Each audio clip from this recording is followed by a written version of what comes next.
Welcome to stock market training. हमने हमारे पिछले वीडियो में सीखा stock market investing is not risky if done with proper knowledge and experience. It may give you good returns compare to banks and mutual funds etcetera.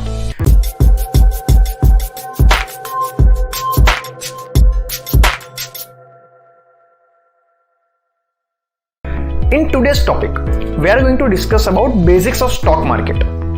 पिछला video हमारा part 1 था, ये हमारा पार्ट 2 रहेगा, in which we will cover why stock market has a bad reputation and history of Sensex chart. Sensex की अभी तक की हिस्ट्री कैसी रही हुई है. So, why stock market have a bad reputation? अगर तो मैं आपको सिंपल लैंग्वेज में बात करूं, it is the problem of the mindset. क्यों? क्या हम कभी ऐसा सोचते हैं कि अगर हमने रियल एस्टेट में पैसा इन्वेस्ट किया है और 4 महीने में ही वो पैसा डबल हो जाए और हम बेच के निकल जाए? क्या हम गोल्ड में कभी ऐसा सोचते हैं कि अगर आज हमने गोल्ड लिया है तो कुछ ही महीनों के अंदर वो हमें 30-40% रिटर्न दे दे और हम उसे बेच दें? गोल्ड तो इंडिया के अंदर लोग अपने जनरेशन तक पास ऑन करते हैं, लेकिन स्टॉक मार्केट में क्या होता है? We want quick money with in short time, क्योंकि हम इन्फ्लुएंस ही ऐसे हुए होते हैं।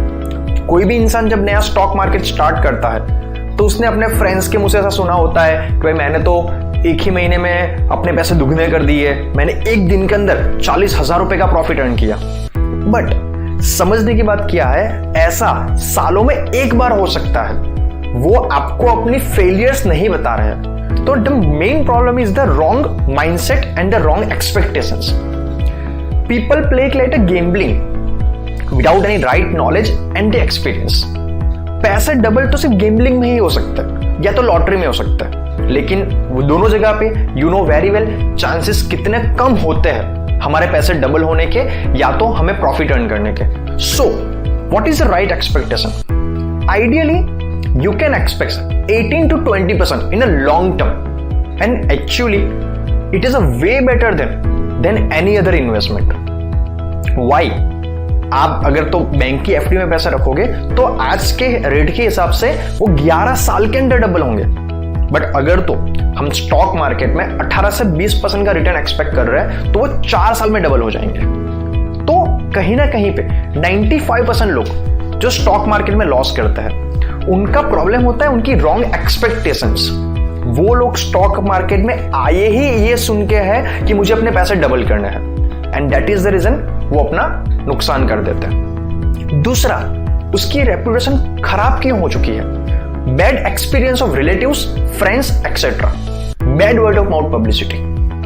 ना होता क्या है, हमें स्टॉक मार्केट का नॉलेज नहीं होता, तो हमने बहुत बार सुना होता है हमारे किसी फ्रेंड्स या तो रिलेटिव के मुंह से कि उसने अपने पैसे इन्वेस्ट करे और उसके काफी अच्छे रिटर्न आ रहे। तो होता क्या है कि जब उसने पैसे इन्वेस्ट करे तब मान लो मार्केट का बुल रन चल रहा है। बुल मतलब मार्केट अप जा रहा है, तो ऑब्वियसली आपने बहुत प्यारी एक कहावत सुनी होगी, all ships rise with the rising tides.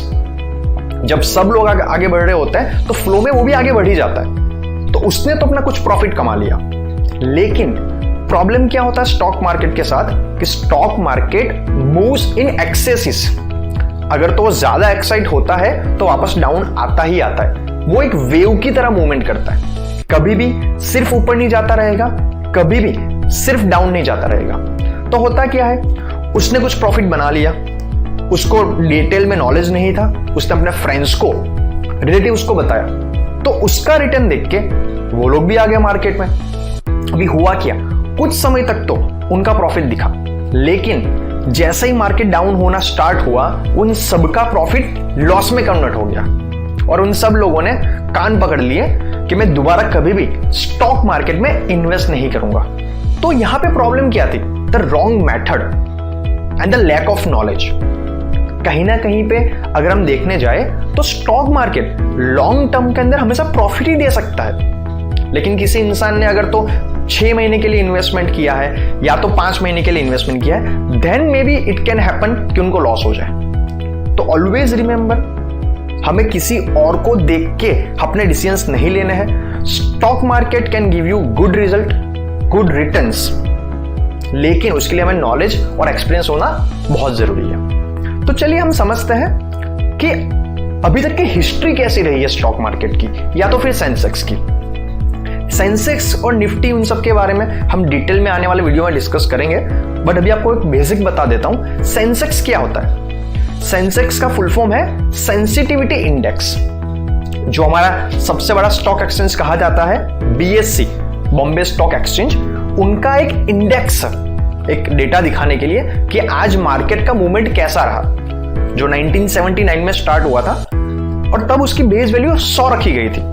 तो पहले हम ये समझ लेते हैं कि स्टॉक मार्केट के अंदर लॉन्ग टर्म के अंदर, लॉन्ग रन के अंदर क्या नुकसान होता है या प्रॉफिट होता है। तो चलिए हम प्रैक्टिकल डेटा को समझते हैं।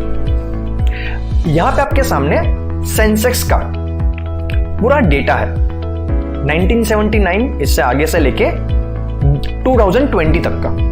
तो आप ये चीज समझने की कोशिश कीजिए कि अप्रैल 79 में सेंसेक्स स्टार्ट हुआ था, स्टॉक मार्केट BSE स्टार्ट हुआ था, और अभी 2020 की बात करें, ठीक है, तो उस समय पे सेंसेक्स की वैल्यू 100 रुपए थी और आज तकरीबन 40,522 सेंसेक्स की वैल्यू।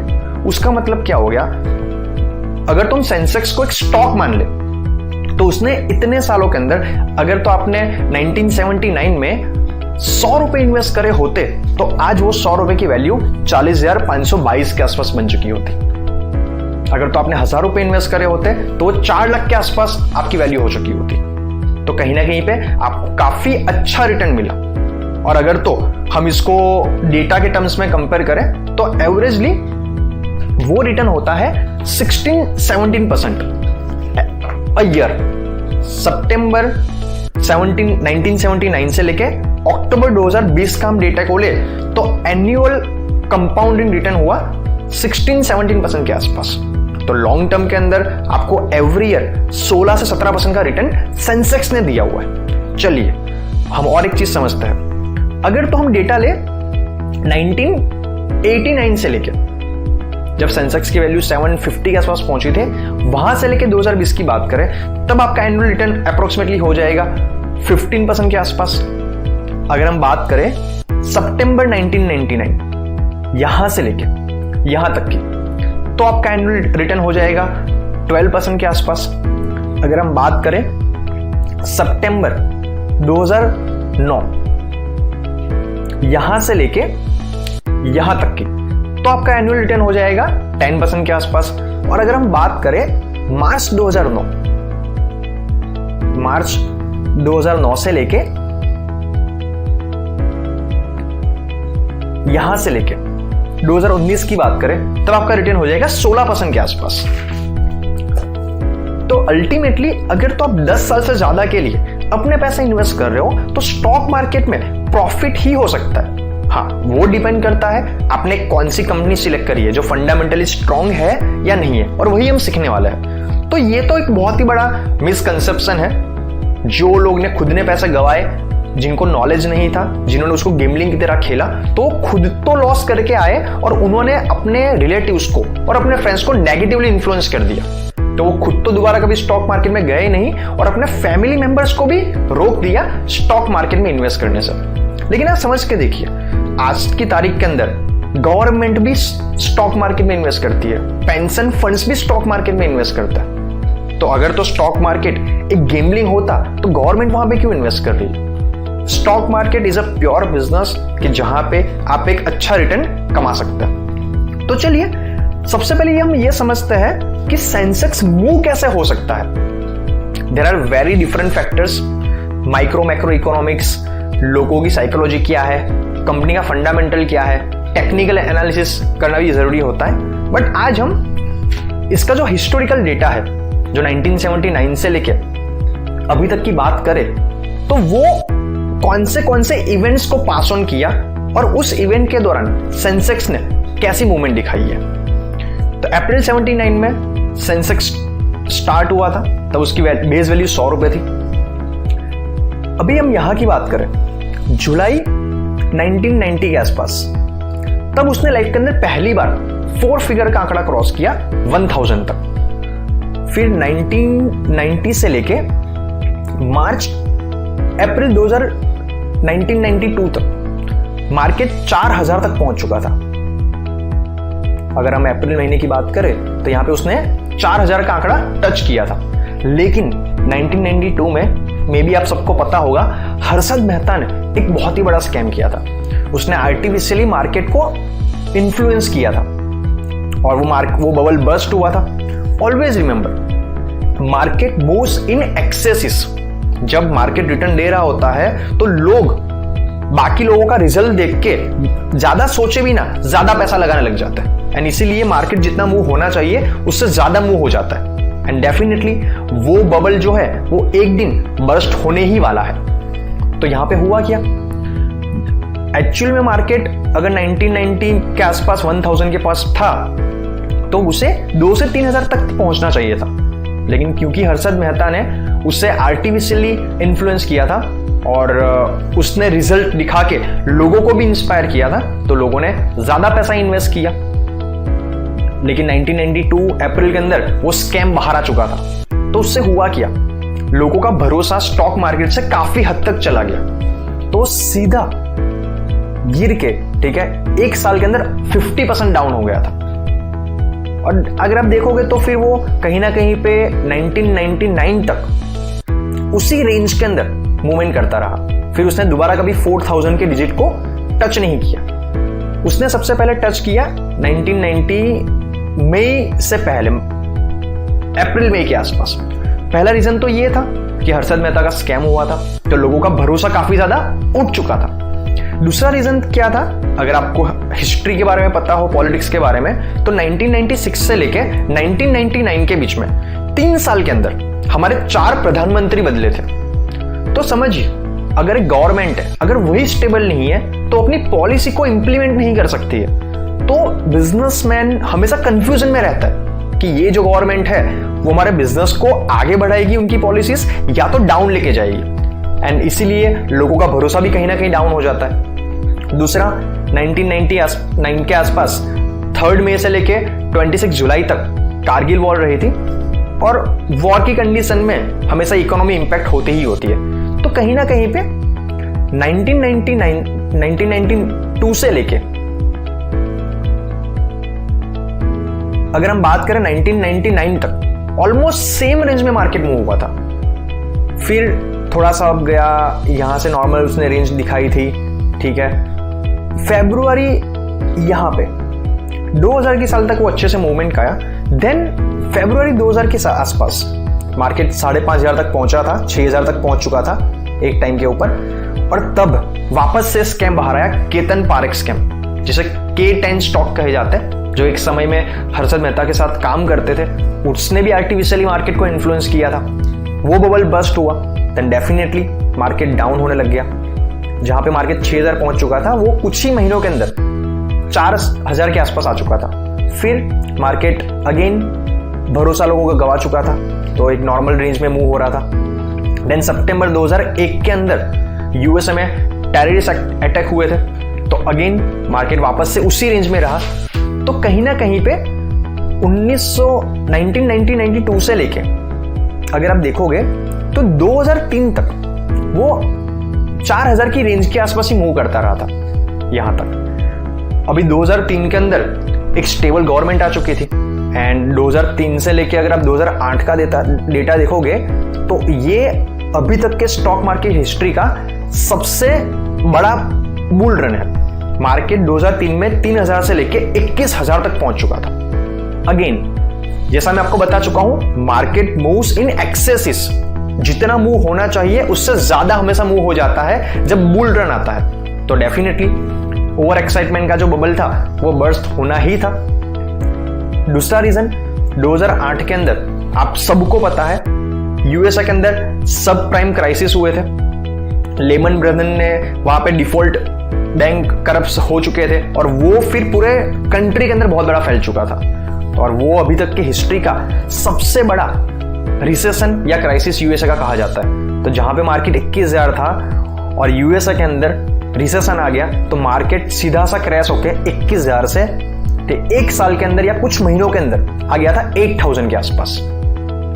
क्योंकि देखो आज के समय के अंदर सारी की सारी कंट्री की इकोनॉमी इंटरकनेक्टेड है।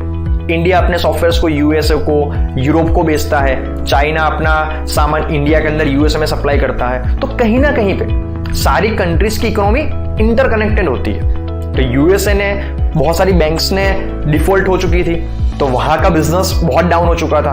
वहां की कंपनियों इंडिया से भी कनेक्टेड थी, तो उसका इंपैक्ट इंडिया पे होना ही था। पहला रीजन तो ये था।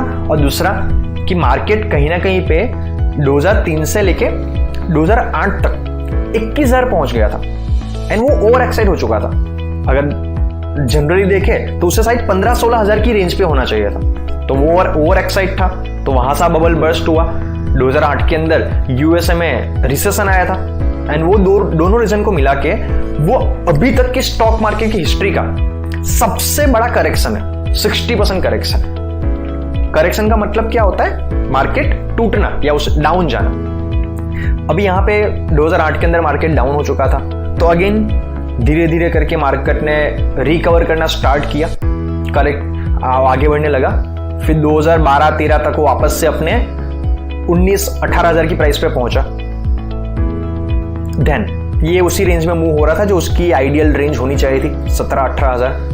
फिर क्योंकि जो यूएसए में सब प्राइम क्राइसिस हुआ था उसका असर यूरोप में भी हुआ था, तो 2013 के अंदर उसका असर वहां पे हुआ था। बहुत सारी कंट्रीज ने भी डिफॉल्ट कर दिया था, तो 2013 के आसपास तक मार्केट वही रेंज में मूव हो रहा था।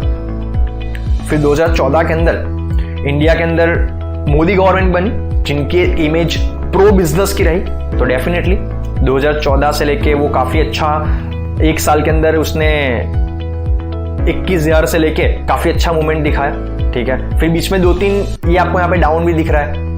ये 2016 के अंदर 8 नवंबर को डीमोनेटाइजेशन हुआ था। 2017 में जीएसटी आया था 1 जुलाई को, तो उसका थोड़ा बहुत इंपैक्ट हुआ। लेकिन कहीं ना कहीं पे मार्केट 2014 में जहां पे 20,000 के आसपास था, वो 5 साल के अंदर ऑलमोस्ट दुगना हो चुका था। 2019 के अंदर 40,000 का आंकड़ा टच किया था। और आप सबको पता है कि 2020 के अंदर जनवरी, फरवरी, मार्च के अंदर कोविड-19 का क्राइसिस आ गया, तो अगेन मार्केट जहां पे एक समय पे 42,000 पहुंच गया था, वहां से वो 28,000 तक पहुंच गया था, 29,000 तक पहुंच गया था। और वापस से मार्केट ने रिकवर करना स्टार्ट किया और मार्च 2020 से लेके अक्टूबर 2020 के अंदर वो 40,000 के अमाउंट पे इंडेक्स पे पहुंच पाया। तो मैंने आपको ये डेटा दिखाया, उसका मतलब क्या है कि अगर तो आप लॉन्ग टर्म में पैसा इन्वेस्ट करोगे 10 साल के अंदर, तो there are very minimum chances कि आपका लॉस हो जाए। प्रॉब्लम क्या होती है, हम शॉर्ट टर्म में ज्यादा गेन एक्सपेक्ट करने की कोशिश करते हैं। और दूसरा आपको यह भी समझना जरूरी है, हम मार्केट में कौन से टाइम पे एंट्री करते हैं और कब एग्जिट करते हैं, उसी पे आपका पूरा प्रॉफिट डिपेंडेबल है। अंडरस्टैंड द पॉइंट कि अगर तो आप मार्केट के अंदर 2008 में जब जनवरी में एंटर हुए होते हैं, जब सेंसेक्स की वैल्यू 21,000 के आसपास थी, तो कुछ ही महीनों के अंदर आपका 60% लॉस हो चुका होता। लेकिन अगर तो आप यहां पे 2008 के अंदर नवंबर दिसंबर के अंदर जब उसकी वैल्यू 8-9 हजार के आसपास थी तब एंटर हुए होते, तो कुछ ही सालों के अंदर आपके पैसे 2 गुने हो जाते हैं। तो कहीं ना कहीं पे अगर डेफिनेटली अगर आप न्यूज पढ़ोगे तो आपको ज्यादा अच्छा आइडिया मिलेगा कब एंट्री करनी है, कब एग्जिट करना है।